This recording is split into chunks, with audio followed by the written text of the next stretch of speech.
Hello everyone, welcome back to my YouTube channel. I hope आप सभी अच्छे होंगे। आप सभी को पता ही होगा आरओ और ए आर ओ का आपका फॉर्म आ गया है। कब आया था? 9/10/2023 को। अब आपकी फॉर्म फिलिंग की डेट कब से स्टार्ट हुई? 9/10/2023 है और लास्ट डेट कब है? 9/11/2023। एक महीने का आपका टाइम है। इतना लंबा टाइम है, लेकिन उसमें क्या है कि इतना लंबा टाइम हमको क्यों दिया गया है? वैसे तो गुड न्यूज है। इसमें पद कितने हैं आपके? 411 है। इससे तो पहले बताया गया था कि आपके 128 पदों पर वैकेंसी आएगी, लेकिन उसके बाद जब ये नोटिफिकेशन है तो उसमें 411 पद आपके उसमें दर्शाए गए। फिलहाल तो ऐसा लग रहा है कि अभी इसमें कुछ पद और ऐड होंगे। लोग कहते हैं वैकेंसी कम है, लाखों लोग फॉर्म फिलअप करते हैं, क्योंकि इसका एग्जाम 2021 में हुआ था। उसमें हुआ था तो 5 या 6 लोगों ने लमसम ये फॉर्म फिल किया था। ओके, तो उसमें भी कुछ कुछ मायने लग रहे थे। 508, मैं बता रही हूँ, 508 पद होने का एक अनुमान लगाया जा रहा है, क्योंकि इसमें नहीं दिया कि पूरा इतनी ही वैकेंसी पे होगा। 411 पद है, लेकिन अनुमानन घट भी सकते हैं और बढ़ भी सकते हैं। तो इसमें बढ़ेंगे, घटेंगे नहीं, क्योंकि पहले से बताया था 128 पद। उसके बाद जब नोटिफिकेशन आया तो 411 पद हो गए, और उसमें साफ साफ लिखा भी है कि बढ़ सकते भी हैं। बढ़ सकते कर सकते, तो वैकेंसी का कुछ नहीं, तो 508 कुछ रिक्तियों के आधार पर 508 पद आपके हो जाएंगे। तो कुछ लोग कहते हैं इतने कम पद हैं और लोग इतनी ज्यादा। अभी मुख्य सेविका का एग्जाम हुआ था तो कुछ लड़कियां कह रही थी कि जब मुख्य सेविका में नहीं हुआ था, इतना इजी एग्जाम था, तो फिर इसको हम कैसे क्रैक कर पाएंगे? इसमें तो 411 पद हैं, तो किसी एग्जाम को हार्ड और टफ कैसे कह सकते हैं? आपकी मेहनत बताती है। उसमें प्रीवियस ईयर कोई नहीं था। जब आपने मुख्य सेविका का एग्जाम दिया था तो आप प्रीवियस ईयर पे गेस नहीं कर सकते किस फील्ड से कितने क्वेश्चन आएंगे। सिलेबस तो पूरा आपका दिया होता है, लेकिन सिलेबस से क्वेश्चन बहुत ही कम पूछे गए थे। हर एरिया से क्वेश्चन नहीं पूछे थे। आपको 20 पूरे पॉइंट थे, लेकिन उससे सिलेबस से नहीं पूछा गया था। सिर्फ वो एजुकेशन एजुकेशन की फील्ड से, गर्भावस्था से, उससे ज्यादा क्वेश्चन पूछे गए थे। ओके, तो किसी ने बोला था कि उसमें तो हो नहीं पाया, तो इसमें कोशिश करिए, क्योंकि इसका सिलेबस क्या है, जिसके जीके और हिंदी पे अच्छी कमांड है, और इसमें टाइम भी थोड़ा सा अच्छा मिल रहा है। 3 महीने का इसमें लमसम टाइम मिल रहा है, क्योंकि 3 महीने बाद ही एग्जाम होता है। पहले आपका जो प्री एग्जाम होता है उसमें 3 महीने का टाइम मिलता है, फिर जब प्री एग्जाम का जब रिजल्ट आता है उसके बाद से 3 महीने बाद ही आपका मेंस एग्जाम होता है। ओके, आई होप इतना आपको समझ में आ गया होगा। उसके बाद ये एग्जाम कैसा होगा? ऑफलाइन मोड में। किसी किसी को ऑनलाइन में दिक्कत होती है, तो ये ऑफलाइन है। और सबसे इसकी खास बात है कि आप हिंदी हर पर्सन दे सकते हैं, कैसा भी हो, क्योंकि इसका एलिजिबिलिटी जो है स्नातक की है। आपने बीएससी किया हो, बीकॉम किया, कुछ भी किया हो, पर आपका स्नातक होना चाहिए। किसी मोड में इंग्लिश मीडियम, हिंदी मीडियम, कैसे भी किया हो। ओके, तो आपका स्नातक और हिंदी मीडियम में एग्जाम पूरा आपको अवेलेबल होगा। एज क्या है? एज की क्या प्रॉब्लम है? आपका स्नातक मोस्टली सबको पता है कि 21 में आपका कंप्लीट हो जाता है। ओके, तो 21 से 40 ईयर, ठीक है, 21 से 40 वर्ष आपका दिया हुआ है एज।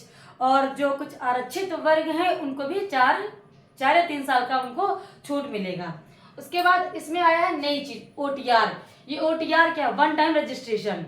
वन टाइम रजिस्ट्रेशन का मतलब है आप एक बार रजिस्ट्रेशन इसमें कर देंगे, उसके बाद से अगर आप अदर फॉर्म फिलअप कर रहे हैं तो उसमें बार बार आपको इतना बड़ा फॉर्म को प्रोसेस नहीं करना पड़ेगा। आप ये ओटीआर नंबर डालेंगे, पूरा आपका जितना भी डेटा है उसमें निकल के आ जाएगा, दूसरे में आपका ऐड कर दिया जाएगा। क्योंकि फॉर्म फिलअप में अधिकतर देखा गया काफी भीड़ हो जाती है, काफी देर लगती है, किसी किसी का फॉर्म फिल नहीं हो पाएंगे। तो ओटीआर, ओके, पहले आपको ओटीआर फॉर्म फिल करना पड़ेगा, उसके बाद आप अपना फॉर्म फिल करेंगे। ओके, उसके बाद क्या है कि डेट आपको पता होगी। 1/3 आपकी निगेटिव मार्किंग है, जो आपका क्वेश्चन पेपर रहेगा बहुविकल्पी। इससे पहले जो आपका पैटर्न था थोड़ा सा चेंज था, जब 2021 में आया था उसमें थोड़ा सा कुछ चेंजेस हुआ। ओके, आपका जो पैटर्न क्या है? बहुविकल्पी, ऑब्जेक्टिव टाइप। 1/3 आपका निगेटिव मार्किंग है। उसके बाद क्या है? आरओ ए आरओ, 2 कैटेगरी में आपका डिवाइड है, आरओ और ए आरओ। तो आरओ क्या होता है? समीक्षा अधिकारी होता है। देखिए, अधिकारी बनना बहुत ही अच्छी बात होती है कि एक लेवल होता है कि मैं अधिकारी हूँ। उसके बाद एआरओ, ये सहायक समीक्षा अधिकारी है। इसका ग्रेड थोड़ा सा ऊपर, इसका ग्रेड थोड़ा सा नीचे है। ओके, स्नातक के बेस पे इसका भी फॉर्म भर सकते हैं, स्नातक के बेस पे ही इसका फॉर्म फिल कर सकते हैं। इसमें क्या है एआरओ में कि 1 साल का आपका कंप्यूटर कोर्स मांग रहा है। क्या आपने कंप्यूटर कोर्स किया? ये नहीं है कि आपने ओ लेवल ही किया हो। कुछ कैटेगरी लोग कह रहे हैं कि जिसने ओ लेवल किया है वही एआरओ का फॉर्म फिल कर सकता है, बट ऐसा नहीं है। कुछ, क्योंकि 411 पद हैं तो 411 पद समीक्षा अधिकारी के ही नहीं है, उसमें कई कैटेगरी भी डिवाइड हैं। आपको मैं अलग से एक वीडियो में आपको बता दूं कितने पद किस किसके हैं। ओके, तो उसमें कुछ चीज़ों में मांगा गया है आपका ओ लेवल होना चाहिए, नहीं तो आपका 1 वर्ष का कंप्यूटर कोर्स होना चाहिए। तो कंप्यूटर कोर्स में कुछ भी हो, BDGCA हो, कुछ भी हो, ओके, तो ऐसे भी हो। उसके बाद आपका एग्जाम प्री एग्जाम होगा, उसके बाद आपका मेंस एग्जाम होगा। ओके, इसमें 2 एग्जाम होंगे, इंटरव्यू बिल्कुल भी नहीं है। क्या आप लोग इंटरव्यू से ज़्यादा डरते हैं कि मुझे आता है, और लोग इंटरव्यू फेस नहीं कर पाते हैं। तो प्री एग्जाम होगा, प्री एग्जाम होता है 200 मार्क्स का। ओके, 200 मार्क्स का आपका प्री एग्जाम होता है। सब्जेक्ट कितने, 2, हिंदी और आपका GS है। तो हिंदी के लिए आपको मिलेगा 1 घंटा, 60 क्वेश्चन होंगे और आपको 60 मिनट आपके पास होंगे। उसके बाद GS आएगा, GS होगा 140, ठीक है, 140 क्वेश्चन उसमें होंगे, 2 घंटे का आपके पास समय होगा, मतलब 120 मिनट का आपके पास समय होगा, 140 क्वेश्चन आपको सॉल्व करने हैं। ये हो गया आपका प्री का पैटर्न। अगर आप प्री को क्वालिफाई करते हैं, क्योंकि इससे पहले जो कट ऑफ गई थी 2021 में, वो था 200 में से 125, ठीक है, 200 में से 125। ये आप देख रहे हैं कि काफी इजी है, और सबसे ज्यादा स्कोर करने वाला सब्जेक्ट है हिंदी, क्योंकि हिंदी में जिसने 55 प्लस मार्क्स जिसके आए, और उसके बाद थोड़ा बहुत उसने GS में कर लिया, अच्छा कर लिया, क्योंकि 1/3 है। आप ऐसा तो तुक्के में 100 पूरे 140 भी कर सकते हैं, लेकिन नहीं, 1/3 निगेटिव मार्किंग भी है, तो ये थोड़ा सा इसका कम माइनस पॉइंट है। और 140 क्वेश्चन, तो 125 कट ऑफ गई थी।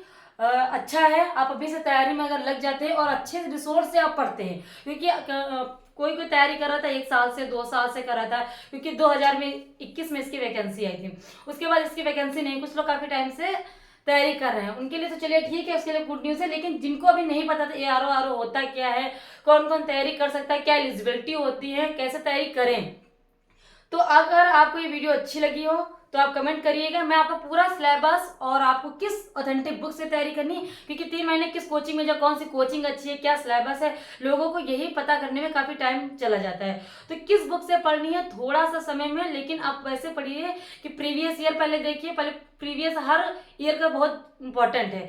कोई भी आप एग्जाम दीजिए, सबसे पहले प्रीवियस ले, क्योंकि उसको पैटर्न किस बेस पे कैसे क्वेश्चन पुटअप किए जाते हैं, कैसे क्वेश्चन पूछे जाते हैं, अगर आपको ये पता चल गया तो GK और हिंदी आप आराम से कर लेंगे। कुछ सिलेक्टेड बुक मैं आपको बताऊंगी, उन्हीं से आप क्वालिफाई कर सकते हैं। अगर आपने 3 महीने में अच्छे से शेड्यूल से अपना अच्छा टाइम टेबल बनाया है, तो आप मानिए, यकीन मानिए, आप क्रैक कर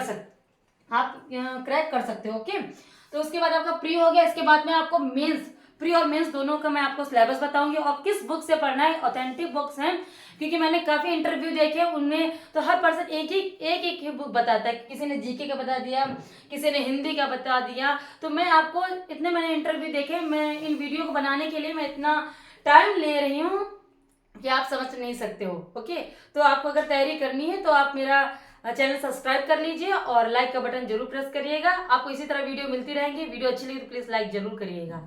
ओके, थैंक यू।